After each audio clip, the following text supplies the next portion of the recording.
As of late 2024, I've ridden 100 roller coasters, and now I'm going to narrow them down to my top 25 favorites. My favorite manufacturer is RMC, so you will see every single RMC that I've ridden on this list. I like RMC because all of their rides have consistent, sustained, and multiple points of great ejector airtime. Now that that's out of the way, let's get into some honorable mentions. Starting off with a trio of B&M inverts with Batman the Ride at Great Adventure, Talon at Dorney Park, and Great Bear at Hershey Park. These are all great rides with their fantastic positive G-forces, which are really intense. For my last honorable mention, I have Iron Menace at Dorney Park. Now, I really like this ride because it was my first dive coaster, and I've only really ridden it in the middle rows. I thought it was smooth, fun, good airtime on the drop. I like the vest restraints, and it just looks good. The station and queue line are pretty nicely themed. I really like the way it looks, but let's get on with the real list. Pipeline, the surf coaster at SeaWorld Orlando, is my number 25th favorite roller coaster. My expectations for this ride were blown away. This is a fantastic ride with really cool and fun jumping maneuvers that is so unique. This ride's launch is also not to be slept on because it's actually kind of powerful. Overall, this is just a really fun ride with all the jumping and airtime you get. It's just so cool. If you are curious about this, just go out and ride it. I'm sure you'll have a really fun time. Great White at Maury's Piers in Wildwood, New Jersey is my number 24th favorite roller coaster, and it's actually a really great ride. It has great airtime, laterals, and it's pretty smooth. Also, I don't mind the restraints, even though the trains may be a little small. But one of the main parts about this ride is the setting. It's right on the beach in Maury's Piers, and it looks fantastic. It's the only ride on Adventure Pier, and probably the best one. This is my favorite roller coaster at Maury's Piers, and it's not that close. Fahrenheit at Hershey Park is my number 23rd favorite roller coaster, and it's definitely a unique one. Fahrenheit was made by a ride manufacturer that doesn't usually make similar rides to these, but I think this is better than the other manufacturer, which is B&M, versus Intamin made this. Now let's talk about the ride experience. It's very smooth, has two great airtime moments, and the corkscrews like that one were really snappy. It has a really cool near miss part with this support and the brake run, and that hill gives really good airtime. But overall, Fahrenheit is just a really fun, fast-paced coaster. SheiKra at Busch Gardens Tampa is my number 22 favorite roller coaster, and this was actually my 20th B&M roller coaster. It's very smooth, the drop is really fun, it has good airtime. This inversion, which is an Immelman, is really fun as well, and most of the words I can describe this ride is as fun. It's nothing too crazy, just a dive coaster, but it is a 200-foot dive coaster and the first one in America. This mid-course drop-off is really good, and overall, this ride is just good. It's nothing too crazy, like I said, but just a smooth, enjoyable ride experience that is really fun. Gale Force at Playland's Castaway Cove in Ocean City, New Jersey is my 21st favorite roller coaster. This coaster I rode back when I wasn't really a roller coaster enthusiast. I did just like roller coasters though. I'm pretty sure it has some pretty good airtime, very unique and wacky elements. The launches are really fun, and it goes around twice. It's really smooth and has okay stats, but this coaster, like many of the other ones on this list, just looks really cool. The setting is also right next to a beach, so you do see that sometimes when you're on the ride. If this ride only ran once, then maybe it wouldn't even make the list, but the fact that this ride rides twice makes this a much better coaster. Next up is a ride you probably haven't heard of in Swamp Fox at Family Kingdom in Myrtle Beach. This is a PTC wooden coaster, and by looking at its stats, it doesn't look like it would make it this high.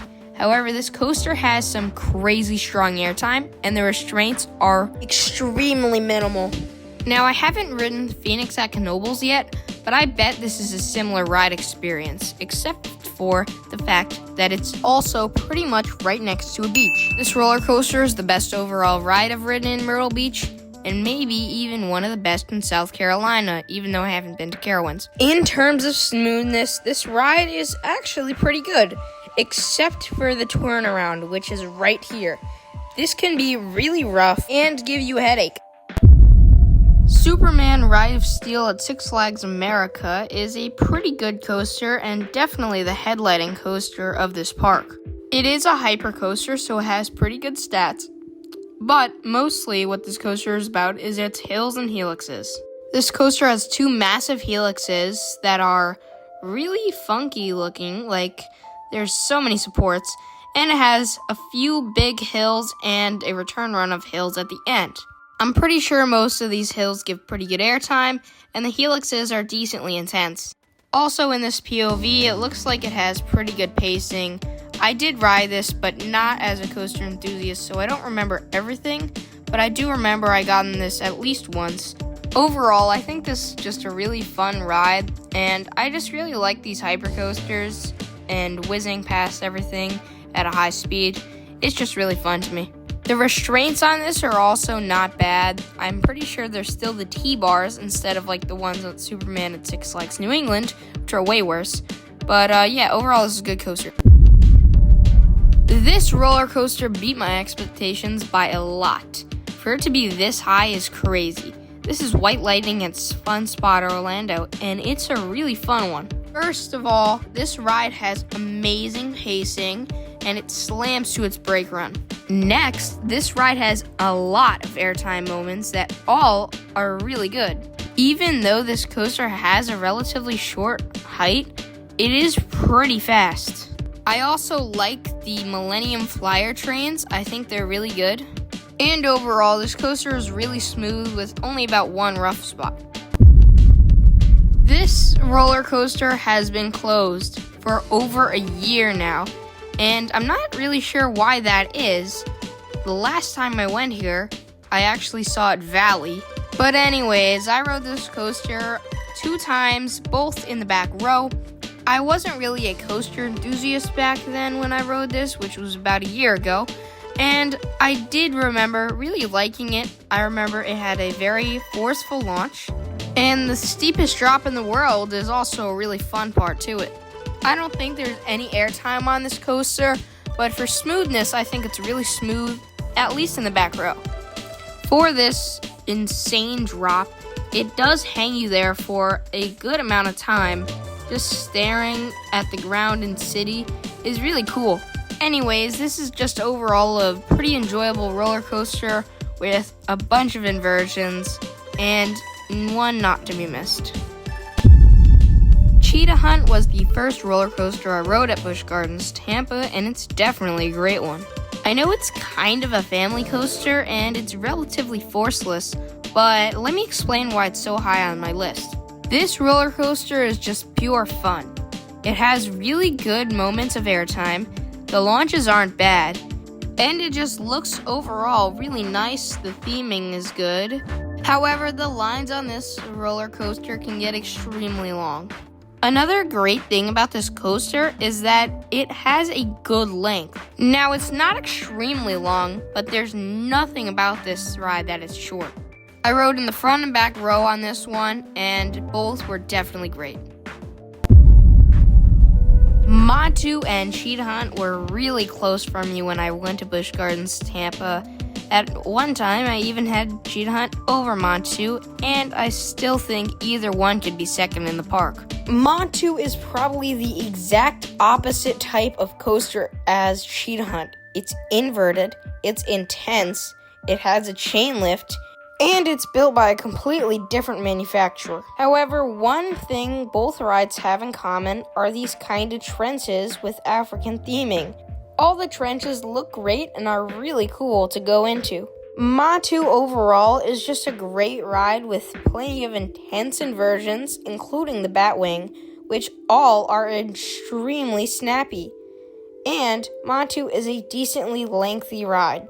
I sadly only got to ride this in the front, but I knew that the back would be crazier. Just I wanted the front for a good POV. Anyways, let's move on to Now, this is a great ride, but I know some of you might put it even higher. This is probably my most ridden roller coaster, and I really like it. It has great flojector airtime mostly floater, and it's just really fun going 80 miles an hour after that 230-foot drop. In the back rows, some of the valleys may be a little bit shaky, but there is this upward helix coming up that is really intense. This coaster doesn't usually get a crazy long line, and it's just a really fun one. If you want to know more about this coaster, you can watch my review already posted on it. Anyways, this is the upward helix I was talking about, and usually it makes me gray out. But now let's walk just a few steps for our next coaster with Jersey Devil Coaster. Now this coaster is over nitro for a few reasons. First of all, its maneuvers are whippier and different, and it gives ejector airtime and not floater airtime. Also, it has some really good inversions like this stall and a few other ones. However, this coaster can be a little shaky depending on where you sit. But overall, this coaster is pretty smooth. This coaster can be pretty slow sometimes, however, when it's running fast, it runs great. This coaster overall just has some really cool elements with good ejector airtime. However, one bad thing about this roller coaster is that its restraints are pretty bad. They feel like comfort collars, and they have a really stapling, restricting lap bar portion to them. It's just not comfortable. Steel Force, my number 12 favorite roller coaster, is actually a really great one. It has tons of airtime from these floater hills to the ejector bunny hills. It's pretty smooth and it looks great. Also, this helix is really fun. This coaster also has a really cool setting right next to this river over here, and it just looks really nice overall. One thing about this coaster is that its restraints are crazy small. These restraints are literally just a little metal bar, and if there wasn't a seatbelt there, you would probably fall out. These restraints do not belong on a ride with this strong ejector, and I actually was standing sometimes.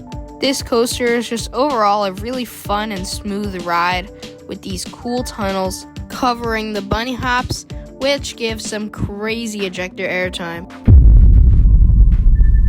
King Ka, the king of roller coasters, is one of my favorites. The tallest and fastest roller coaster for a period of time, it was one of the craziest experiences ever. And I don't think there will be a roller coaster just like this built ever again, and that's really sad considering how good it was. This coaster has a crazy 128 miles per hour launch in 3.5 seconds. Then it crushes you with positive G-forces and soars up a 456-foot tall top hat as you get airtime and look.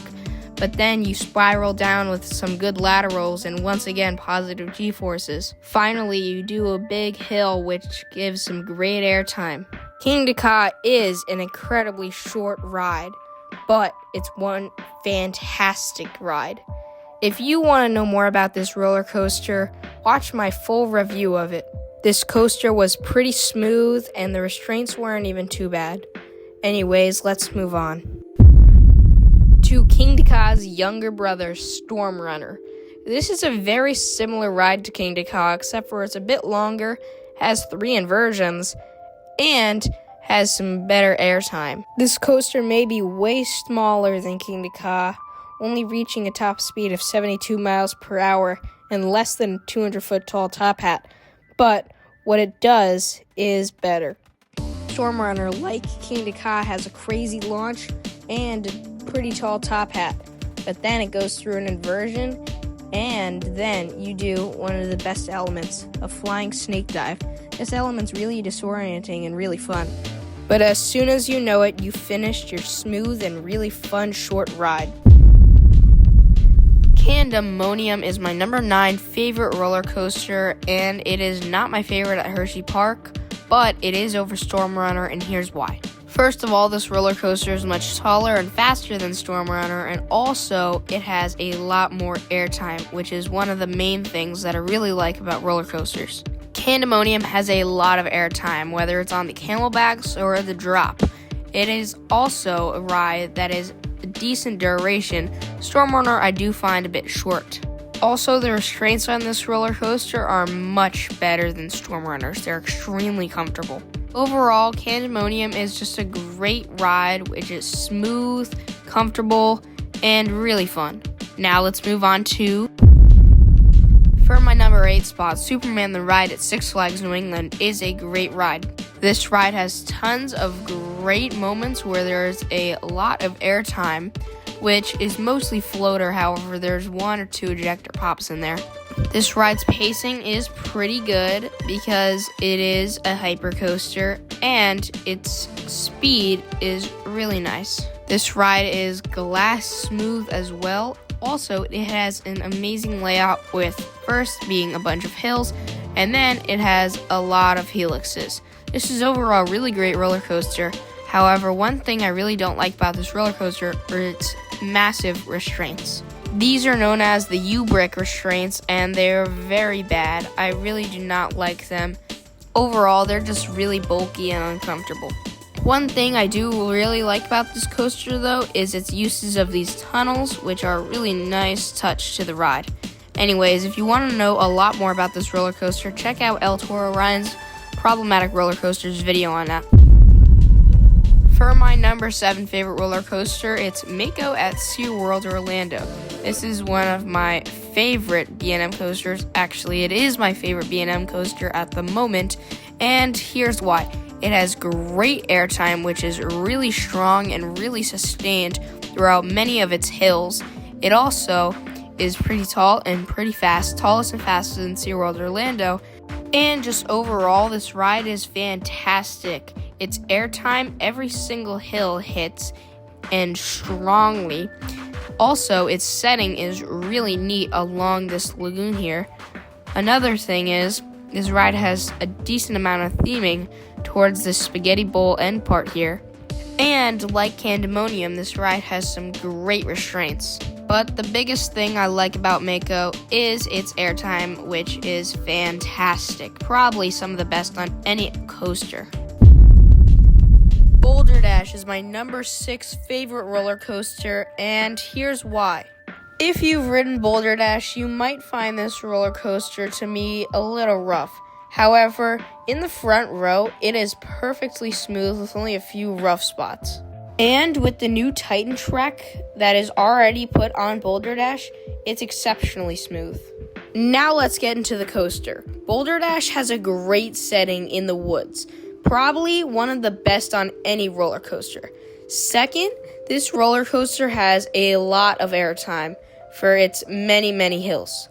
Another thing is this roller coaster's pacing is incredible. It whizzes past all those trees and rocks extremely fast. But Boulder Dash isn't just about pacing and airtime, it also has some great laterals too. Boulder Dash has many turns, surprisingly, and its laterals always hit. Now, Boulder Dash is a great ride, and I even had it above El Toro. So what do you think of Boulder Dash? Now we get to the top 5 roller coasters that I've ever ridden. These coasters are probably in everyone's top 25 at least. Starting off with Sky Rush. This is one of the most intense roller coasters I've ever ridden, and it's one of the best. This roller coaster has a car crash first drop with that crazy kink, some insanely strong airtime, and some really positive G heavy turns with the really fun stangle dives. Although this roller coaster is a little short, it is a great ride. Its restraints now are fantastic, probably my favorite restraints. And it has some crazy airtime to match with the crazy good restraints. In a wing seat, yes, this ride can be a little bit rough, but it's not too bad for the overall experience. Alright, let's move on to El Toro. Now, everybody knows El Toro. This is one of the greatest wooden coasters, if not the greatest wooden roller coaster ever built. And here's why. It has crazy ejector airtime on the drop and whip in the back row.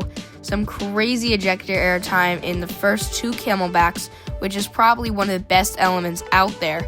And then, this is a really fast-paced relatively smooth, and extremely fun ride. Not to mention, this roller coaster is one of the tallest wooden roller coasters out there, going 181 feet tall and over 70 miles per hour fast. This roller coaster has some really fun banked turns and this crazy rolling thunder hill, which is just like the first two camelbacks that gives absolutely insane airtime. Also, these highly banked, fast-paced turns are extremely fun too. Anyways, now let's move on to my first RMC First RMC, Wicked Cyclone, is one of the best roller coasters out there. This roller coaster has some crazy airtime, ultra smooth experience, and like many of the coasters on this list, pretty good pacing. This ride's inversions are also really fun, and it just overall has a great mix of elements. My favorite element is this double down right there, and it has some really strong airtime on some of these hills. This ride also has some great outer banked airtime hills, which give some crazy airtime, as well as really floaty inversions. Overall, this roller coaster is great with its fantastic restraints and its ultra smooth and extremely comfortable experience. If you haven't heard about this coaster, you should definitely go to Six Flags New England for it. Wildcats Revenge at Hershey Park is my number 2 favorite roller coaster, and it starts things off better than any of the other coasters on here with a really nice and fun pre-lift. Now, this roller coaster used to be my number 1, as well as Wicked Cyclone, but I've ridden a roller coaster just a few weeks ago that has gotten to be my number 1 favorite roller coaster, but this roller coaster has really snappy and really good inversions, ultra smooth experience like any of the RMCs, crazy strong airtime. I was actually standing one time pretty much on one of the hills, some laterals, a great 0G stall, and as well as pretty much perfect pacing, and like Wicked Cyclone, an insanely good variety of elements, and these wave turns and inversions and hills are all incredible. This ride is also pretty lengthy with around over 3,500 feet of track, but now let's move on to the best roller coaster possibly ever built. Iron Gwazi at Busch Gardens, Tampa is possibly the best roller coaster ever built and is many people's number 1 roller coaster. This, like the past 2 coasters on this list, is an RMC, and it is possibly the best. First, this coaster has some great inversions with the insane death roll and a very nice stall, as well as a cool cutback. This roller coaster also features some insanely good wave turns, like this insanely powerful one over the station. This roller coaster also features a variety of airtime moments, as well as a few moments with some pretty good positive G-forces.